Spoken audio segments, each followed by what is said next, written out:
Why don't we quickly talk about Morbius for a hot second, right? Why don't we talk? I know we're talking about Morbius again. Like, oh, Matt, you're always talking about Morbius. What's going on here? Why are you talking about Morbius? Well, a couple things happened with Morbius today. A couple of interesting little things, little tidbits popped up.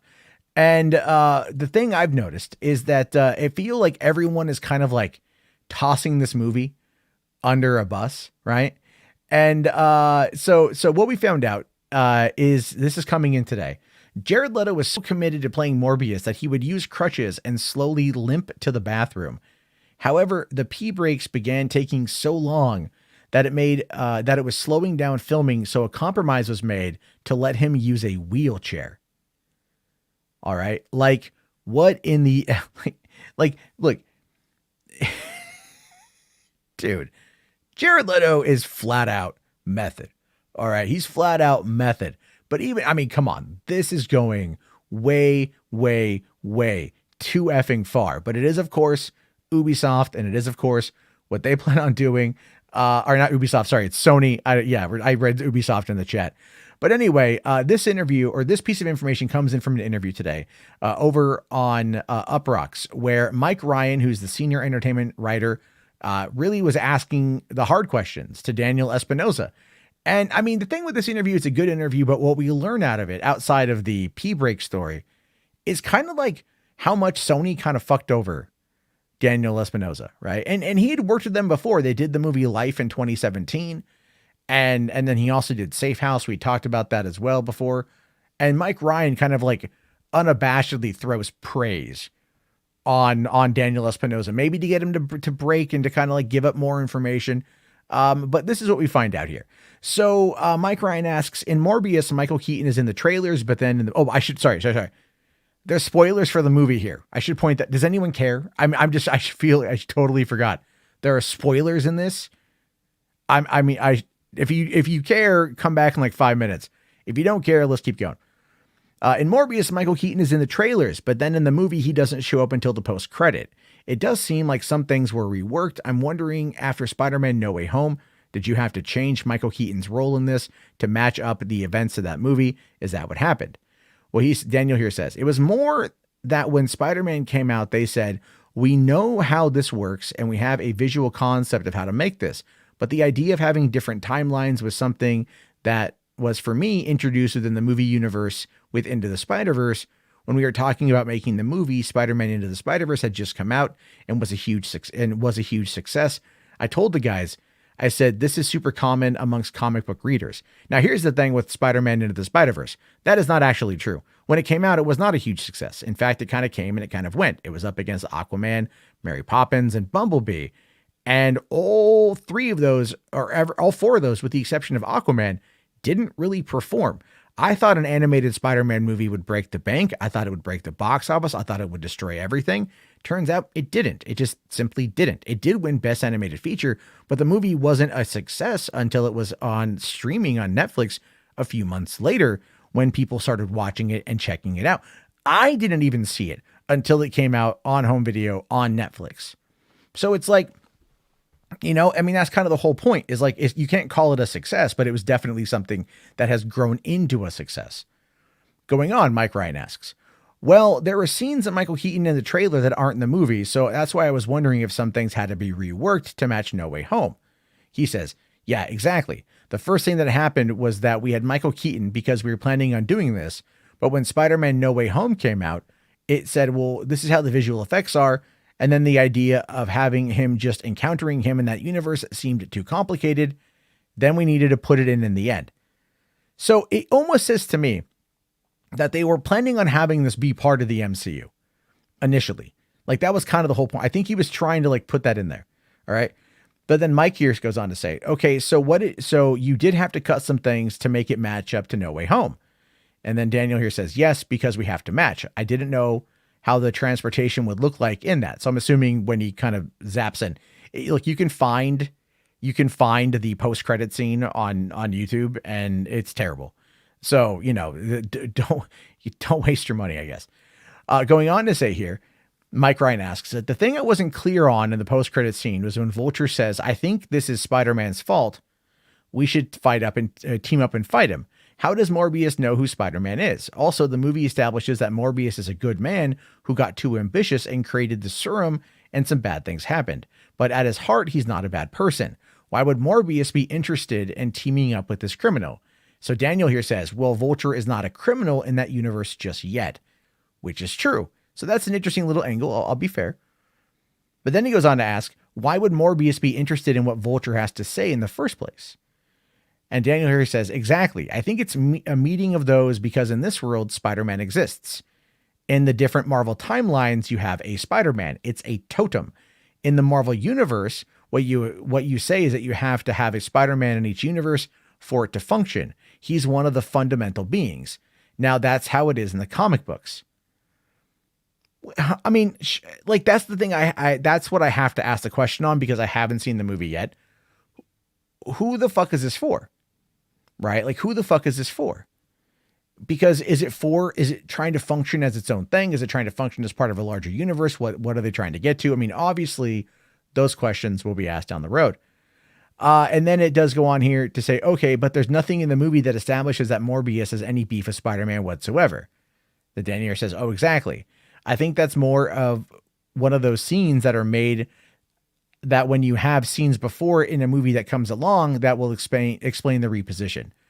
So obviously what they're saying here is they don't know what they wanted. I think they had an idea and then No Way Home came in and fucked it all up. I don't know how that would happen. These movies are not made in a bubble. They're not made over a weekend. They are developed for years and then they are put together and then they come out and they have time to edit and reshoot and make sure that they have everything, all their ducks in a row. I don't quite understand that, to be perfectly honest with you. There's another tidbit in the article where they do talk about something that I thought was fascinating, and that is that it was actually Sony's idea to make it separate universes. That the Sony's Spider-Man universe, whatever the hell it is now, that was supposed to be, that was Sony's idea. Sony didn't want to tie it to Marvel. We all thought Marvel was basically telling Amy Pascal, fuck off, right? Like Feige was like, no, like we're friends, but you're not going to get what you want. But in this particular case, I'm wondering if they looked at the profit margin that they had for Venom and Venom 2. And those like, well, those aren't connected to this. And then Morbius isn't connected to this. We might as well all make it its own separate universe.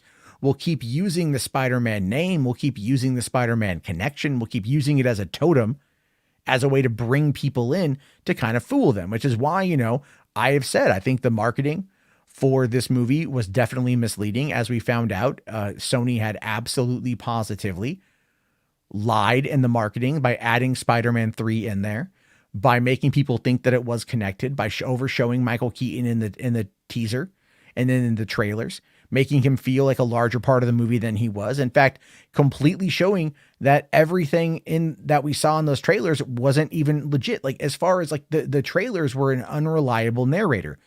They lie by omission. It's one of those scenarios where you're like, God fucking damn it, Sony, what are you doing? But then to go as far as to say, yeah, and then now they want it in their own universe. It's like, look, if they were trying to make it part of the same universe and this is how they were trying to make a workaround, it's almost more understandable, right? It's almost more understandable in that regard because you're like, okay, their hands are tied. This is what they're trying to do. Okay. And as a result of them being kind of like, like ham-fisted, or hamstrung, I think is the term, by Marvel. Okay, now they're trying to work around it and play in the margins. I can understand that.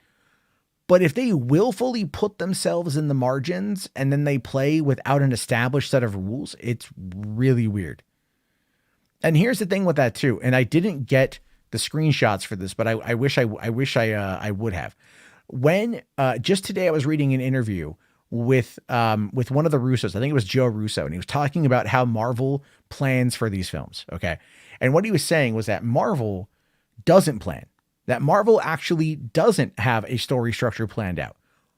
Because if a movie tanks or something backfires or something doesn't work, they have to repurpose, they have to restructure, they have to figure it out. What they have is they have a tacit idea of the story they want to tell. They have big ideas that they want to get to, stories that they would like to get to at some point in time, stories that they want to figure out how to get to. And they don't write in the Easter eggs all the time, either the flashbacks or the flash forwards that are referenced. All those little hints oftentimes are not written into the script. They're actually added either well before or well after. Right? Most of the time in post-production, they'll find ways to add them in order to then see where their path is and start to clear a way to get to it. Now, the reason why this is significant, over, let's say, the DCEU or what Sony's doing, is that when there might be a misstep in the MCU, when there might be a slip up, there might be a problem, instead of running back to the drawing board, which is what both of those other companies like to do, Marvel pivots. Feige will look at it, look at the big picture, look to see where they're going or what they want to do, and pivot to get around that, to get to that next step. That is what they do. And that is why it's interesting. That is why, in my opinion, it works as well as it does, because they don't run away in the face of fear. They sit there and they hold their own, and they just keep sallying forth, and they make their way through. Whereas Sony does not do that. And then they put out crap like Morbius, and people are like, don't care, spoil the fucking movie for me. If who knows, maybe down the road, they'll retroactively figure out a way to make it a better movie. I don't know. But here's something that I thought was pretty sad. And I like Tyrese, but I felt really bad about this. So Tyrese Gibson fell for a fake Martin Scorsese quote that was praising the film as the truest height of cinema. This is real, by the way, guys. This is real. Somebody made a meme, and Tyrese reposted it on his Insta and says, I was aghast to find out that it was based on, quoting Scorsese here, supposedly, allegedly, saying, I was aghast to find out that it was based on a comic book. This is the truest height of cinema, and even I cannot top it. A wise man admits when he is wrong, and I was wrong. I apologize to all comic book movies. That's the meme. Tyrese here says, wow, wow, wow, wow. I can't believe what just happened. Whoa. Cheers and hats off to you, Daniel Espinosa. This is so amazing, King. This is the king of kings of cinema, Martin Scorsese. This is huge.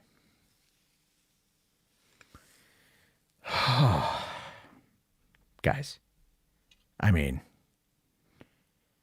man, I feel so bad, man. I like Tyrese. I do. I don't want to mock him. You know what? I think he wanted to win. I think he wanted to win outside of everything involving the whole thing with the Fast and the Furious and whatnot. We're not getting a spin-off with him and Luda, which apparently was a thing on the table for a while. But man, this is pretty sad. I feel pretty bad for him on this one. I don't want to mock him for it. It's you get hyped, man. The internet lies, man. People go on the internet and they tell lies all the time. At the end of the day, when talking about Morbius and talking about all of this stuff, everything going on with it, what we realize, what we know, is that Sony is not Marvel, nor is it DC. Like they have, I guess you could call it a plan, but their plan is to, I think, trail what Marvel is doing and then react to it. They're not trying to be where the puck is. They're just following the puck. And the thing is, if they just worked with Marvel, which is easier said than done because you've got, mega corporation versus mega corporation, and there are profits to be made. But this is a scenario where quite literally everyone can win if they work together. Sure, is it Sony more so than Marvel? Absolutely. But you know what? Hey, you grease a little bit of wheels. You maybe give Tom Rothman a little bit of an olive oil handy. And then maybe he's willing to work with them and able to share a couple stuff here and there. And as a result of that, they're able to tell better stories because they have access to more characters and they can get some of these runs going. Morbius and Blade. That's what people want. And if they're smart, they'll do it. But looking at this whole movie and how it's fallen apart in the couple years since we first saw the first teaser for it, my God, you guys. Sony just needs to sell, and then all those characters go back to Marvel. And I think at the end of the day, that's the best option. But then again, you guys might think differently, and I'm curious to know what your thoughts are.